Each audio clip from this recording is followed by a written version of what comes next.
Alors par ailleurs, j'assume moi de dire que quand je suis ministre, c'est pas pareil que quand j'étais porte-parole de l'opposition. Ça n'enlève rien à mes convictions, mais là, chaque fois que je parle, je suis dépositaire aussi de l'intérêt général et pas simplement de la parole de Benoît Hamon, porte-parole du Parti socialiste, mais aussi du gouvernement qui représente les intérêts de la France et c'est la République. Donc c'est, excusez-moi de vous le dire, mais je suis pas là pour faire un point presse du PS, quoi. Voilà, Benoît Hamon est devenu ministre et comme ses petits camarades, il a parfois dû se livrer à quelques contorsions lors de la rentrée du PS à La Rochelle. Alors comment les différents ministres ont-ils répondu aux critiques auxquelles fait déjà face le gouvernement? Quelle image ont-ils voulu donner lors de ce rendez-vous qui sent encore un peu les vacances? Et quelles sont les relations entre les socialistes et leur gouvernement alors que Martine Aubry s'apprête à quitter son poste de première secrétaire? Pour répondre à ces questions et pour déshabiller en tout bien, tout honneur, Jean-Marc, Manuel, Martine, Arnaud et les autres, avec nous 4 invités. Alain Bergogneau, historien, bonjour, spécialiste du PS et auteur de ce livre, Le socialisme à l'épreuve du capitalisme, chez Fayard. Je précise que vous êtes vous-même au PS et donc que vous connaissez bien Martine Aubry, dont on parlera tout à l'heure. Rémi Lefebvre, politologue. Vous vous intéressez, vous, spécialement aux militants socialistes et on verra avec vous comment ils ont reçu les discours de leur ministre. Vous étiez, vous aussi, à La Rochelle. Guy Alves, communicant de l'agence Big Malion. Et enfin, Denis Bertrand, sémiologue et habitué de l'émission. On va commencer avec vous par commenter une des premières difficultés qu'ont eu les ministres en arrivant sur le port de La Rochelle, celle de savoir comment se comporter lors de ce rendez-vous d'habitude plutôt festif. Depuis Berlin, François Hollande les avait invités à goûter le bonheur de la victoire. Un mot d'ordre repris par certains, mais pas par tous. Écoutez. C'est la première université d'été avec le Parti socialiste au pouvoir. Donc c'est un moment de joie, un moment de rassemblement, de convivialité et puis aussi un moment de responsabilité.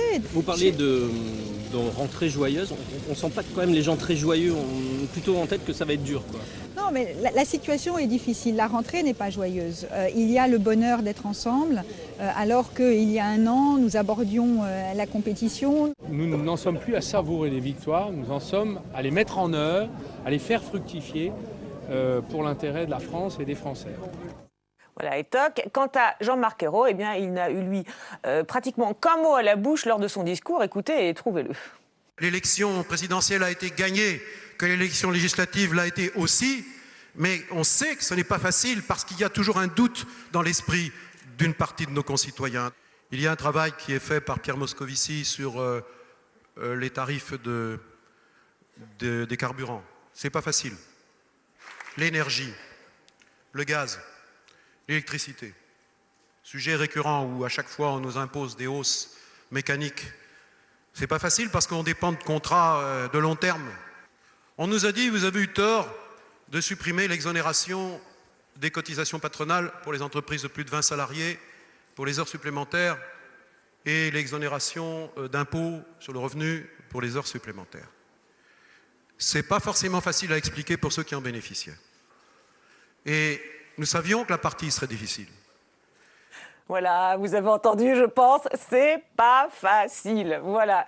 Et donc, alors question, Denis Bertrand, quel sens donnez-vous à ce c'est pas facile Est-ce que c'est un aveu, on galère, un constat distancié sur la situation, un appel aux militants, voilà, un peu d'empathie, aidez-nous. Comment vous le comprenez ce mot? D'abord, je dirais cette expression. Je suis très frappé par les mots utilisés, par l'hésitation même de Marisol Touraine. Oui, on sent que c'est compliqué. Tristesse ou joie. On sent que les deux notions se superposent l'une l'autre et ont du mal à se dégager l'une de l'autre. Donc ça, c'est un premier point. Et le deuxième point sur le c'est pas facile, évidemment, bon, c'est un petit peu cruel, toujours quand on procède à l'accumulation, c'est très l'effet comique, c'est un comique de répétition assez classique. Je dirais quand même que ce qui est intéressant... Enfin, c'était quand même frappant de voir que ça revenait quand même très souvent dans le discours. Moi, en l'écoutant, c'est la première chose qui m'a sauté aux oreilles. C'est qu'en effet, est-ce que c'est un c'est pas facile de plainte? Est-ce que c'est un c'est pas facile de reproche? Est-ce que c'est il y a plusieurs significations suivant les contextes où c'est pas facile. Mais ce que je dirais, c'est que derrière le c'est pas facile, toujours, il y a cette morale de l'effort. une morale de l'effort qui s'opposerait, qui est centrée sur la personne qui travaille, et non pas un constat de l'objet. Si c'est un constat de l'objet, c'est complexe. Ici, c'est... Oui, d'accord, il faut faire des efforts, tout le monde doit faire des efforts, on fait des efforts. C'est une sorte de... Oui, c'est ça, un discours de l'effort assumé, je dirais. D'accord. Alors, c'est vrai qu'il y a un contraste quand même, parce que, je l'ai dit, depuis Berlin, François Hollande avait parlé quand même de goûter le bonheur de la victoire.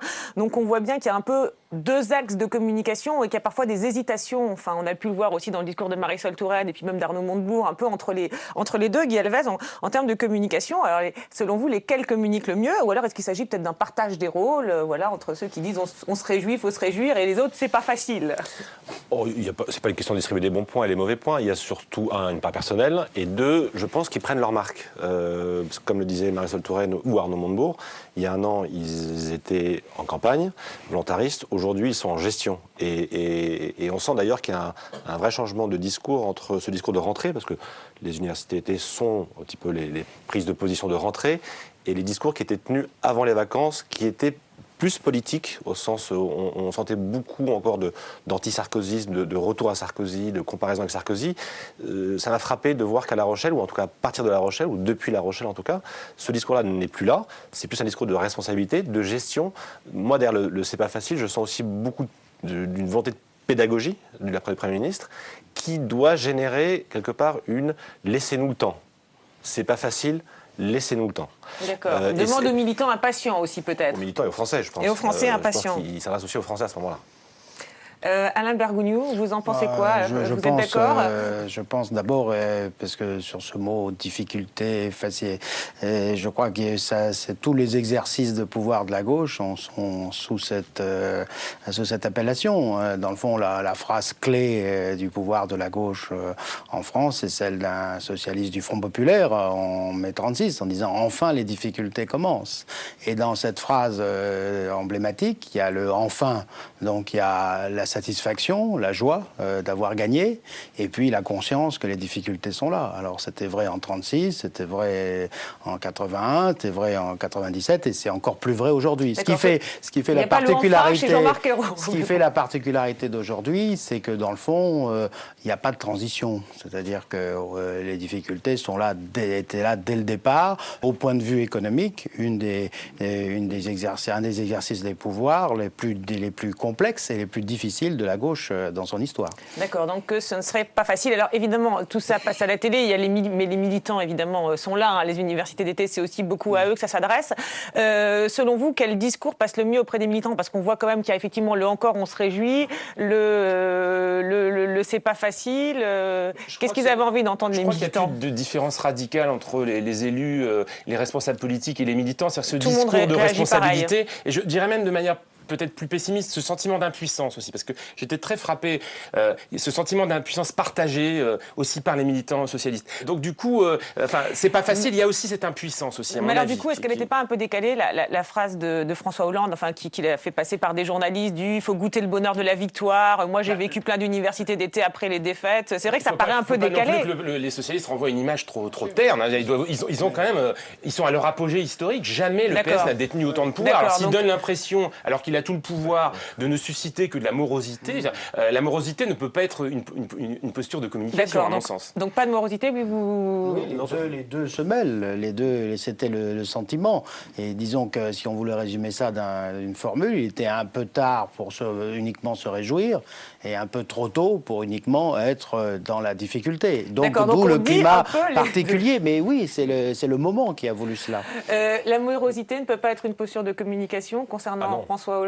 Oui, donc les deux d'ailleurs, mais d'où le risque pour Jean-Marc Ayrault c'est pas facile peut générer à la longue on n'y arrivera pas ou un manque d'espoir. Donc c'est là où il faut qu'il jugule à la fois l'attente ou la demande d'attente et pas aller trop loin pour pas à un moment casser cette attente des militants, mais aussi des Français, de se dire, voilà, aussi cette injonction au changement. Le maintenant et l'attente. Bientôt, ce sera le changement, c'est pas facile. C'est plus tard. Voilà. C'est pas sûr, mais là, on retrouve aussi un dispositif institutionnel dont on verra à l'usage son efficacité. Mais on retrouve une distance entre le rôle du président de la République et le rôle du Premier ministre. D'accord, oui, et le Premier ministre partage des rôles. Partage des rôles, et puis aussi, j'allais dire, dans cette inexorable perspective de la déception, parce que finalement, il y a aussi cette idée que le pouvoir va forcément décevoir. il y a aussi l'arme du temps. On l'a dit tout à l'heure, au fond, il y a 5 ans, il y a le quinquennat, être jugé sur les 5 ans.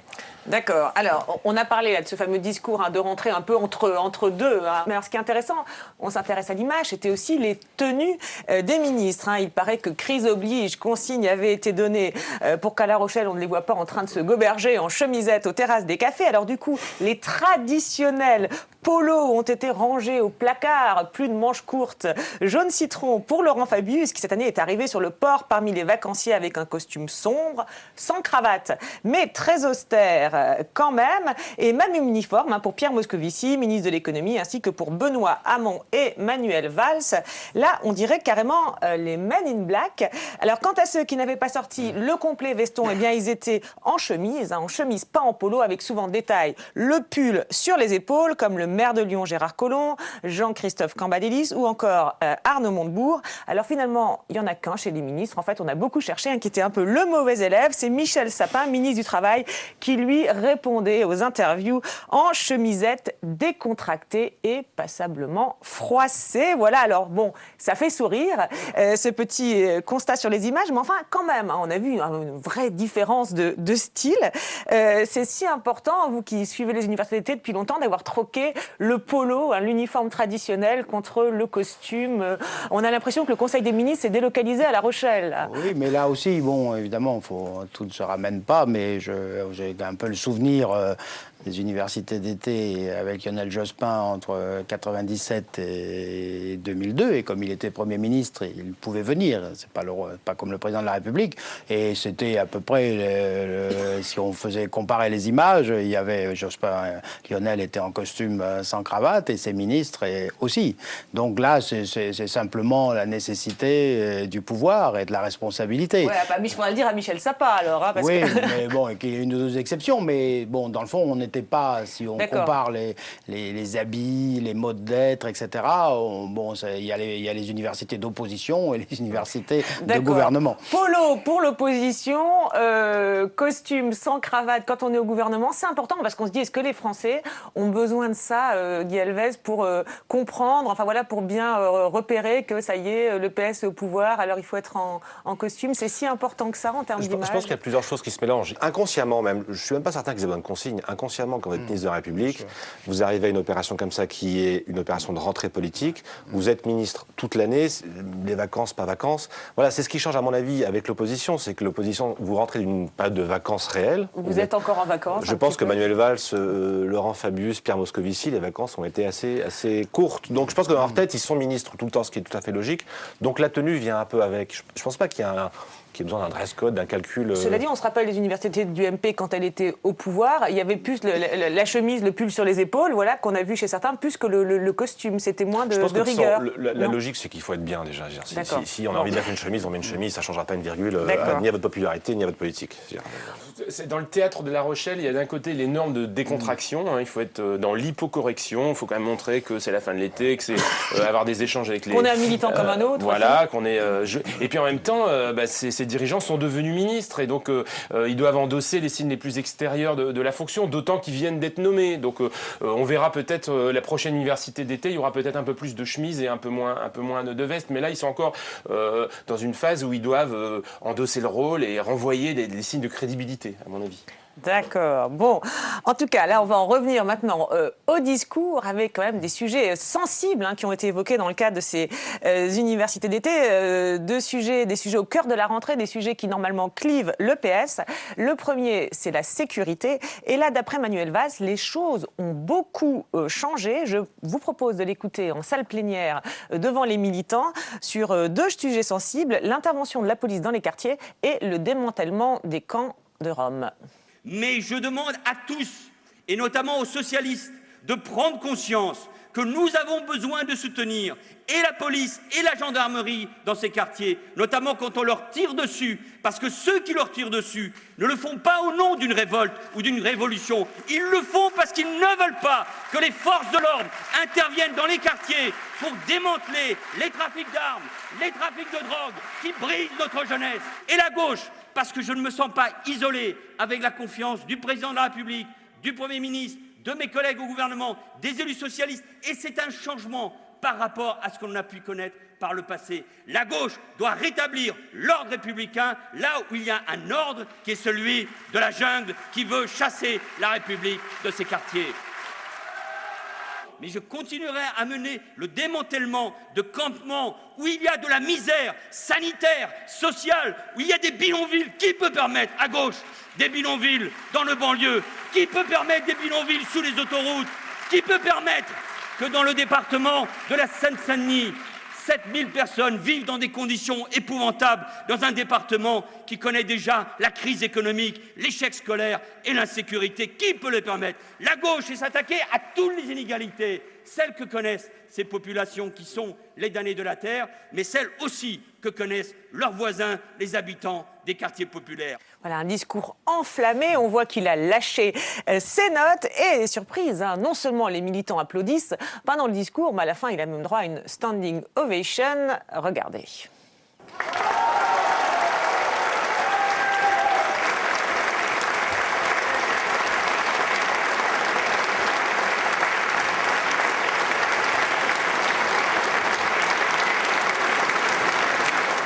Voilà, alors la standing ovation, c'est dans la salle. Benoît Hamon applaudit un peu plus timidement, mais en tout cas, on y était, hein, dans la salle. C'était vraiment très convaincant comme applaudissement. Alors, peut-être d'abord sur la réaction de la salle. Voilà, Rémi Lefebvre et Alain Bergougnoux. C'est quoi? Alors, c'est le PS qui a changé ou c'est tout simplement Manuel Valls qui a été très bon? Allez-y. Alors, chacun Moi, je son pense tour. que c'est le Allez-y. PS qui a changé.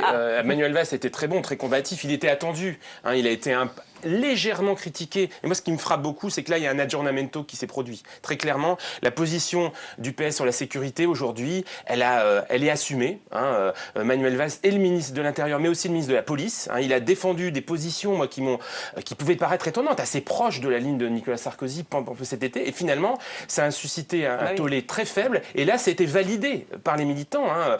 Ça a beaucoup, d'ailleurs, ça a été dit dans la presse, mais Benoît Hamon était très frappé par cette validation par les militants. Alors même mais là, on le voit, il est sous le choc. Il est groggy, alors même que Valls, c'est quand même quelqu'un qui n'est pas très populaire dans la base militante, parce que connu pour des positions plutôt droitières. Mais sur la sécurité, je crois que très clairement, là on le voit bien, le tempo qui est donné à Manuel Valls, ministre de l'Intérieur, c'est de ne pas être pris en défaut, hein, et de couper tout de suite l'herbe sur la critique du laxisme. Là, on est vraiment idéologiquement, hein, mais on le voit bien, là, il y a une droitisation de l'opinion sur les questions de sécurité. On voit aussi une droitisation des militants sur cette question-là. D'accord, sachant donc qu'ils n'applaudissent pas Manuel Valls, ils applaudissent Manuel Valls, ministre de l'Intérieur, sur la sécurité. Oui, puis ils applaudissent la conviction et la force. Mais dans le fond, là, évidemment, il y a une évolution, mais cette évolution, il faut se souvenir que Jean-Pierre Chevènement incarnait ce rôle dans le gouvernement de Lionel Jospin.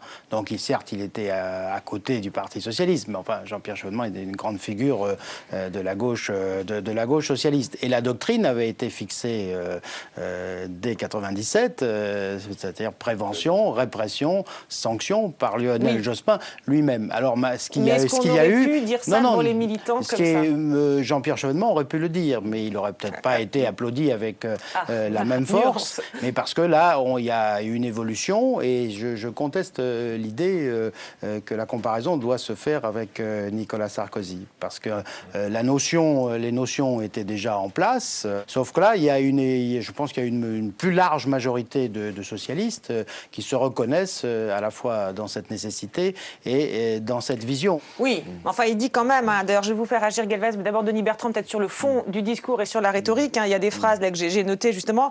La gauche s'attaquait à toutes les inégalités, celles que connaissent les populations qui sont les damnés de la terre, mais aussi celles que subissent leurs voisins des quartiers populaires, donc il renvoie un peu, on a l'impression, c'est vrai que par moments, vous allez me dire, ça ressemble un peu à cette rhétorique aussi qu'avait Nicolas Sarkozy, de dire, bon, il y a les problèmes des uns, mais attention, n'oublions pas, il y a aussi les problèmes des autres, il y a les problèmes de ceux, effectivement, qui subissent ça. Oui, enfin, moi, je ne rapprocherai pas de Nicolas Sarkozy, ce discours-là, parce que je crois que c'est un discours qui est très clair dans sa manière de s'adosser à des valeurs. D'accord, il rappelle toujours les valeurs de gauche. Elles forment la base continue qui est derrière. Mais ce que je trouve extraordinaire, c'est que c'est une preuve, parmi d'autres historiques, de la puissance de la rhétorique oratoire. Alors en quoi elle est puissante ? C'est-à-dire que la situation, le contexte, l'auditoire exigeait, pour faire passer son message, qu'il soit porté avec une force d'assomption, une force de conviction, au-delà de la moyenne des discours, sur la moyenne des sujets. Je pense qu'à ce moment-là, c'est même un côté dans l'ovation, un côté bravo l'artiste. Bravo l'artiste d'assumer à ce point. Ce qui est difficile à assumer aussi. Donc on assume. Ah d'accord, donc la question, donc vous dites on applaudit aussi le talent de l'artiste. Alors Guy Elvez, sur la rhétorique, sur le... Non, mais au-delà du talent de Manuel Valls sur ce discours-là, je pense qu'il est servi par deux choses. La première, c'est qu'on sort en plus d'une série de discours où le gouvernement, on voit le Premier ministre, on voit le ministre de l'économie, n'a pas la main sur les sujets. Il est extrêmement en retrait, il est en gestion des dommages.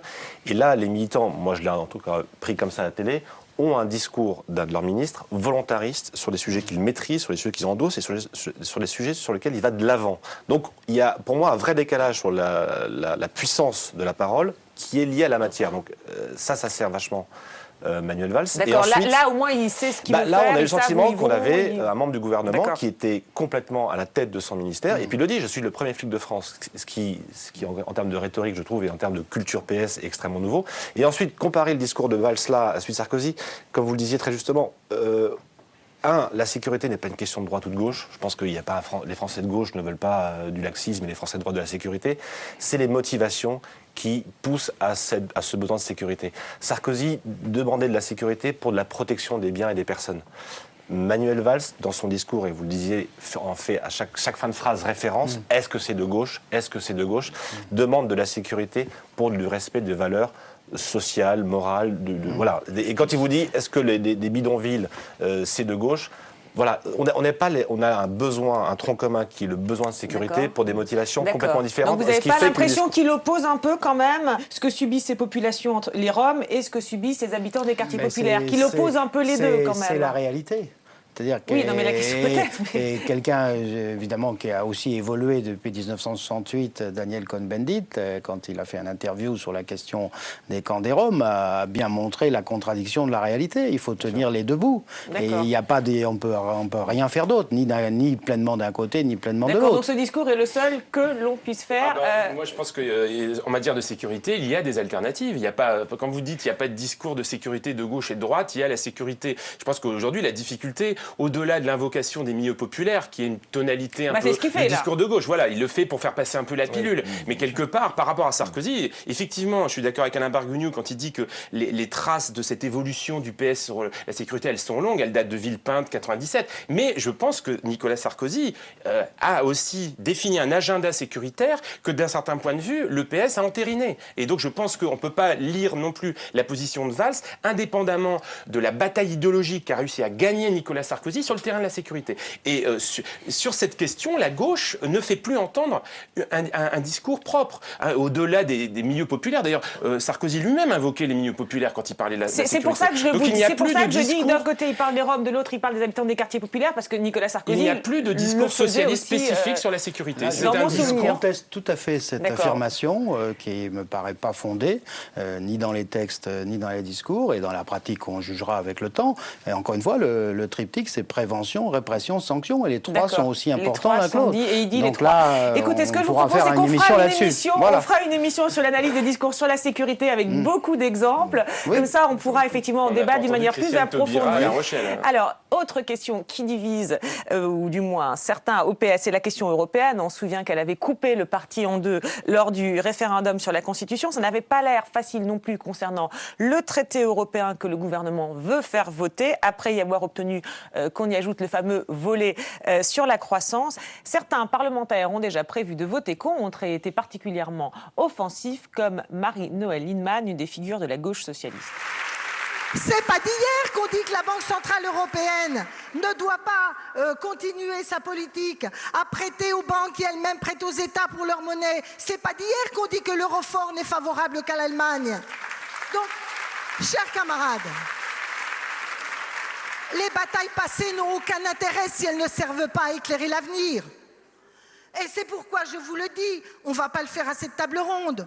Mais le débat sur le futur traité européen, c'est de savoir si oui ou non, avec un petit complément de croissance, on accepte que ça continue comme ça et qu'on dit c'est encore demain que ça va changer.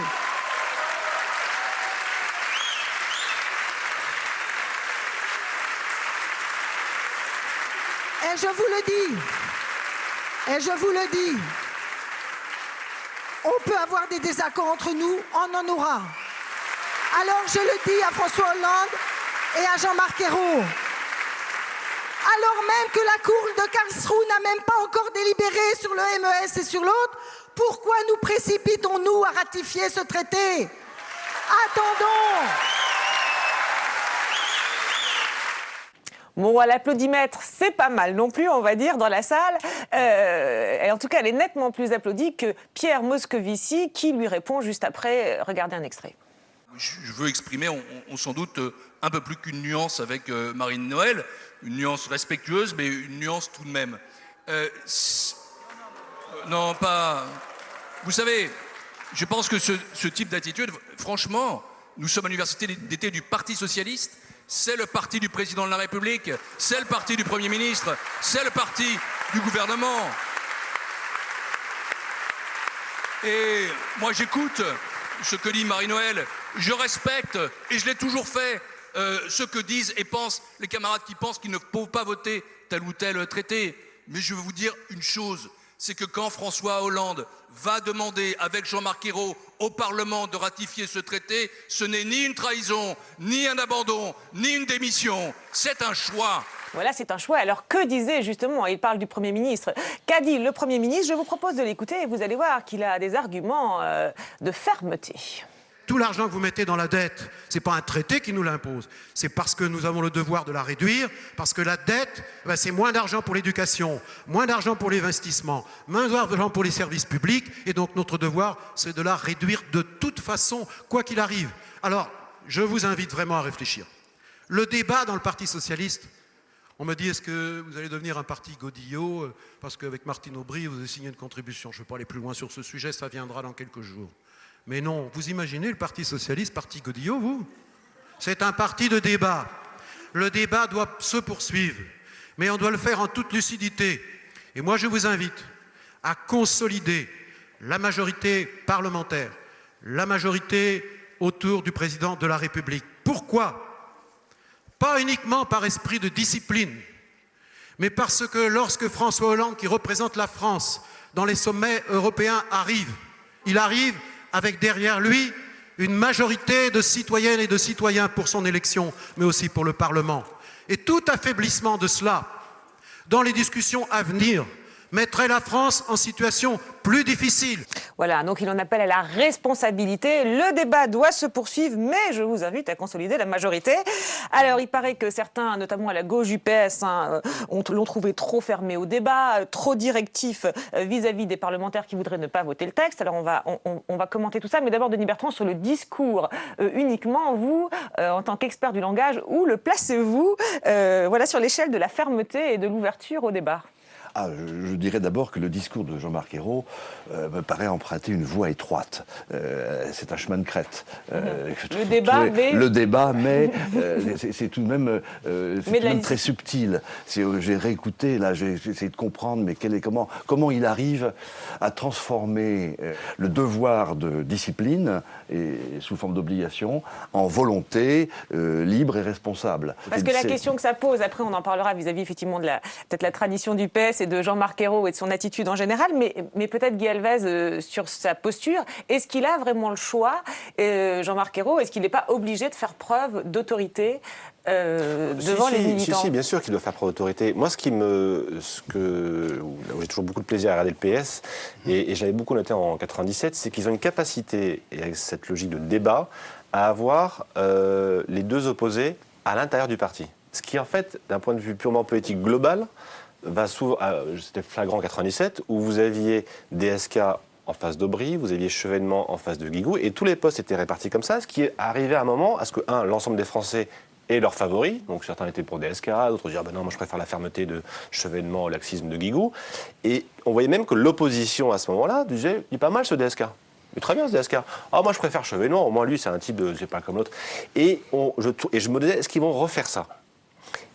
Alors, on n'est plus dans une logique à l'intérieur du gouvernement, parce qu'en 1996, c'était à l'intérieur du gouvernement. Là, on sent qu'il y a une forme de solidarité, parce que crise oblige, et que je pense que des débats trop internes au sein du gouvernement seraient mal perçus. Oui, parce qu'ils n'ont pas trop envie de faire ça, on a l'impression. Il y a des sujets sur le nucléaire qui sortent, mais globalement, on reste. En revanche, on sent, est-ce que ce sera l'avenir qui le dira, que cette partie pile et face se joue entre gouvernement et le parti.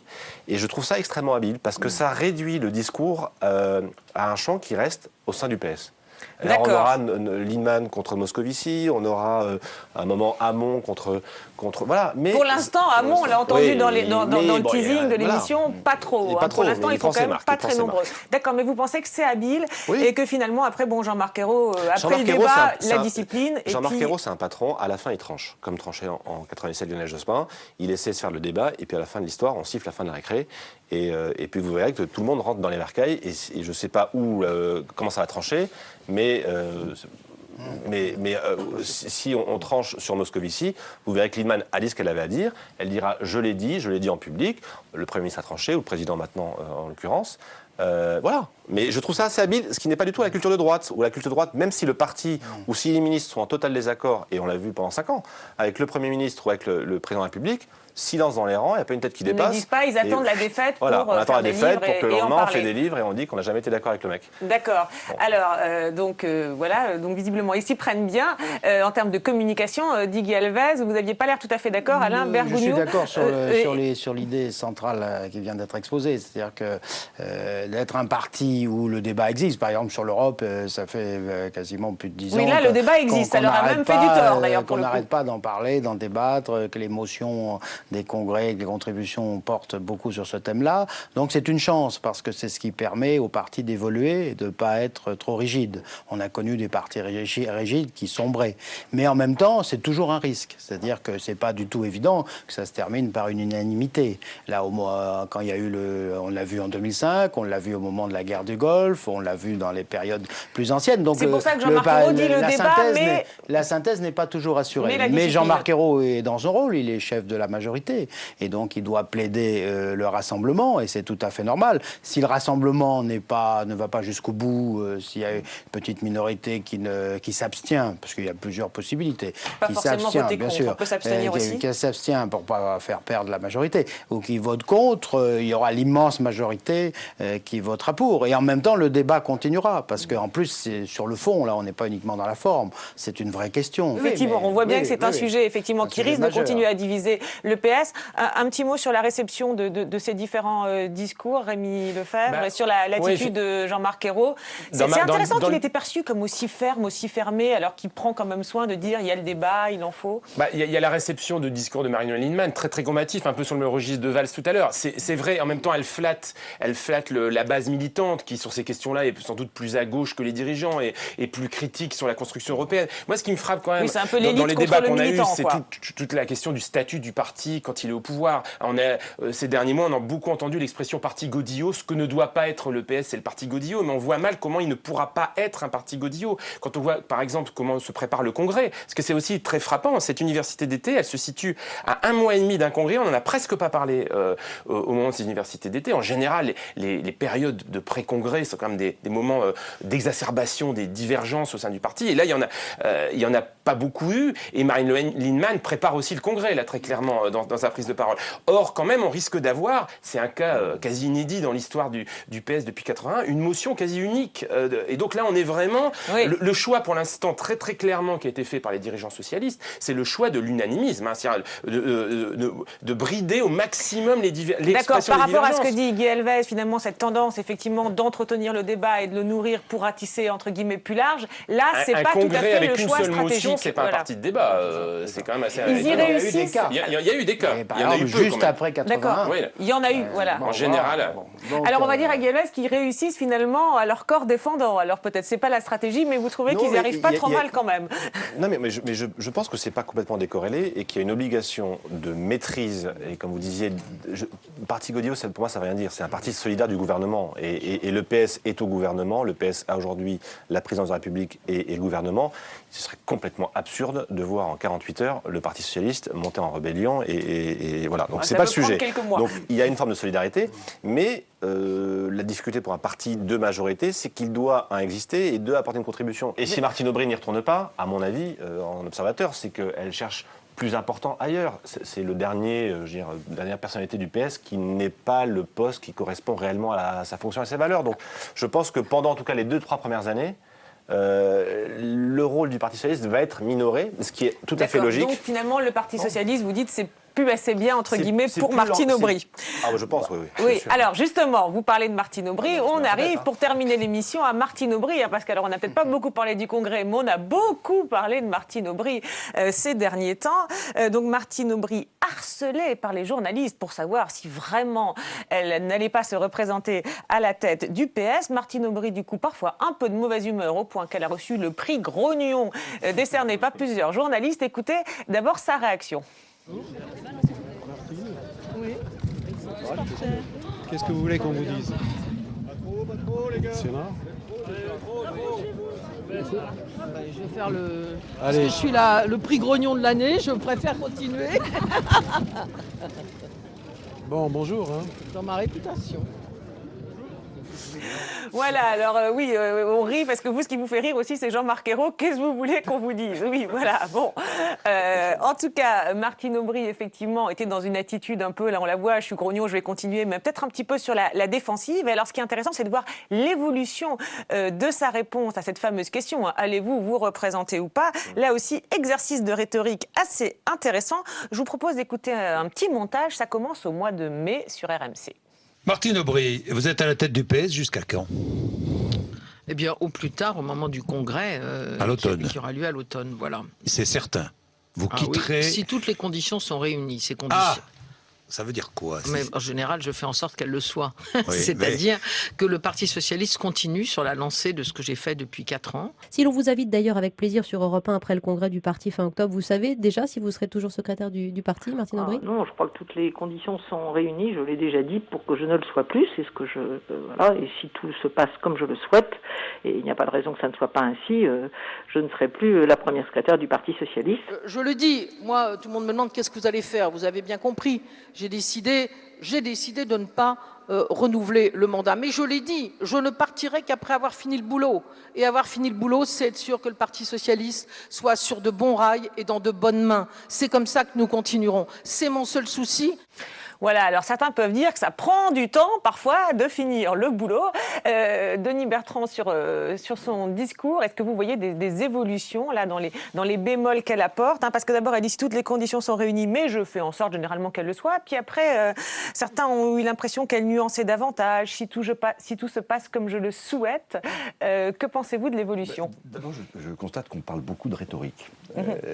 C'est sûr, ça passionne tout le monde là sur le sujet. Et là, évidemment, c'est un exercice typiquement rhétorique auquel se livre Martine Aubry, qui est d'affirmer une décision et de la soumettre à une condition.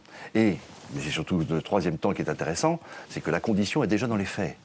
Ah bon? Donc on revient, c'est ce qu'elle dit. Elle dit, je fais en sorte que les conditions que j'émets soient au début. Mais à la fin, l'évolution, elle est là. À la fin, les conditions sont encore plus dans les faits.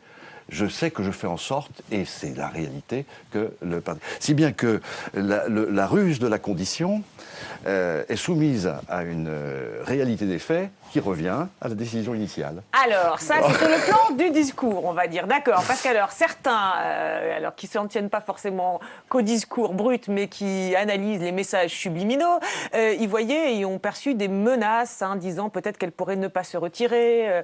Voilà, si François Hollande lui mettait des bâtons dans les roues, si les Hollandais, en tout cas, lui mettaient des bâtons dans les roues, qu'il y avait une menace là-dedans. Alors, ceux qui connaissent le PS, est-ce que réellement on l'entend, cette menace? Et Denis Bertrand, vous-même, qui connaissez peut-être moins le PS, mais qui êtes spécialiste du discours, est-ce que vous l'entendez, cette menace? Est-ce qu'objectivement, elle existe? Ou est-ce qu'elle est très habile et on ne l'entend pas? Elle affleure quand même, moi je trouve.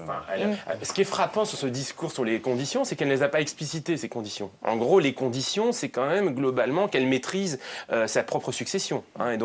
Et on voit bien que tout le jeu de François François Hollande, c'était de ménager Martine Aubry pour ne lui donner aucun prétexte pour qu'elle rempile, hein, puisque évidemment François Hollande, ce qu'il souhaite de manière absolue, c'est que Martine Aubry ne reste pas. Donc on est un peu dans une espèce de jeu d'ambiguïté croisée qui entretient en même temps la rentrée médiatique, parce que ça fait parler les journalistes. Martine Aubry, ça lui permet d'allonger encore un peu son temps d'exposition médiatique. Mais c'est un peu surréaliste. Ces conditions n'ont jamais été vraiment explicitées, et je m'étonne d'ailleurs que les journalistes ne l'interpellent pas sur ces conditions. C'est quoi? C'est le cumul des mandats? C'est le choix du Elle dit qu'on secrétaire continue dans la direction que j'ai Le boulot, initiée. c'est quoi le boulot dont elle parle? Alors Alain Bergogneau, Oui, menace? Non, menace, non, je dirais dissuasion, mais la dissuasion est une menace. Donc, et c'est évident que Martine Aubry, qui a fait un travail reconnu au Parti socialiste, veut que ce travail se poursuive dans ses grandes dimensions, et en même temps, comme le disait Rémi Lefebvre, c'est un implicite qui est parfaitement connu.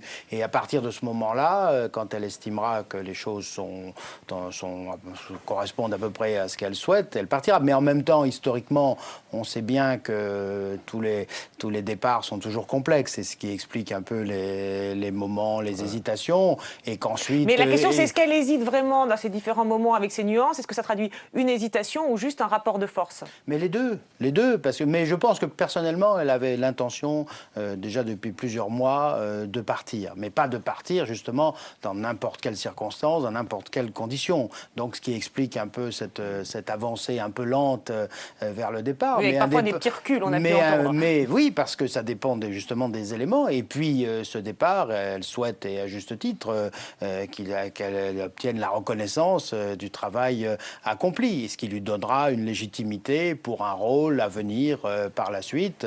Donc on ne peut pas encore dessiner. Alors Guy Elvez, spécialiste de la communication, parce qu'on peut dire elle est très habile finalement, parce qu'il y a des menaces, mais pratiquement personne ne les entend finalement. Alors, on les entend. Mais... Denis Bertrand les a pas entendus en tout cas. Si elle avait annoncé en mai chez... Il faut être socialiste averti, pardon, pour les entendre, on va dire. Voilà, non, pardon. même pas, mais si elle avait annoncé... Bien sûr. Ah bon, alors ça y est, maintenant elles sont assourdissantes. Allez-y, sur les menaces assourdissantes. Dès mai qu'elle quittait ses fonctions lors du prochain congrès, je veux dire, elle aurait été démonétisée complètement. Bien sûr. Sur une logique médiatique, d'existence médiatique, et sur une logique tout à fait réelle de peser sur son successeur. Là, elle garde cette... elle me fait penser un peu à Chirac en 2007, où tout le monde savait qui partait, et il disait « Oh, je réfléchis ». Bon, elle ne réfléchit rien du tout. Sauf qu'il y a une forme de respect, c'est-à-dire que tant qu'elle n'est pas partie, il y a une forme de respect.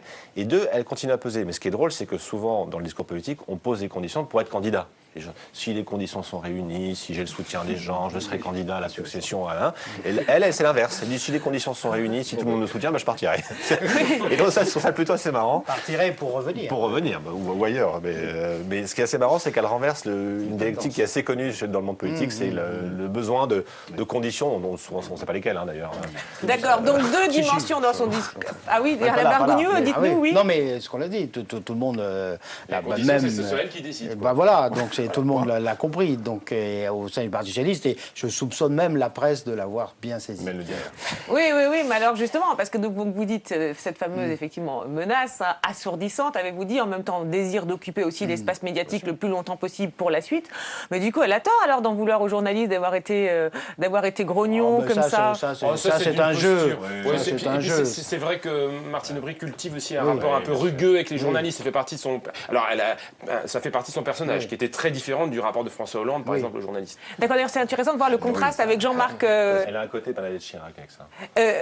Entre Jean-Marc Ayrault et Martine Aubry, d'ailleurs, c'est intéressant quand ils se présentent devant la presse, tous les deux. Qu'est-ce que vous voulez que je vous dise, qui est une espèce de...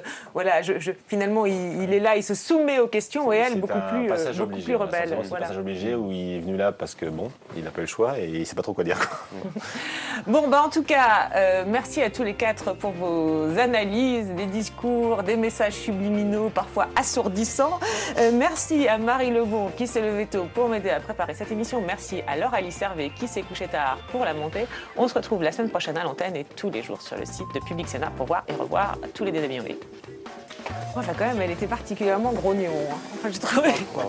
Pas plus que d'habitude. Après, revenir, moi, j'avoue, je suis assez sceptique. Pour moi, elle fait. Elle prend une commission. C'est toutes les. Ah oui, alors si c'est ça. Non, mais moi, je la vois au niveau. Non, mais ah oui, d'accord, c'est possible. Vous la voyez aussi où, personnel. C'est une possibilité. Il peut y avoir. Oui, non, mais d'autres, mais un poste. Enfin, ça veut dire qu'elle faudrait. Comme papa. Elle est très très attachée à elle, il est quand même honnête.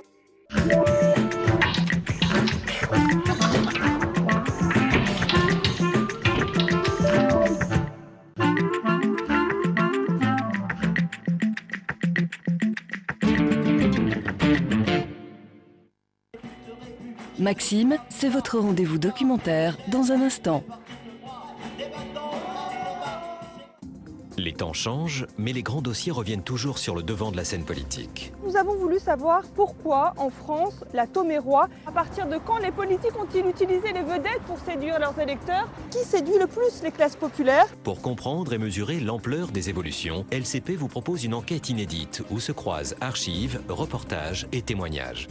Ça va, ça vient, c'est votre rendez-vous pour décrypter les grands enjeux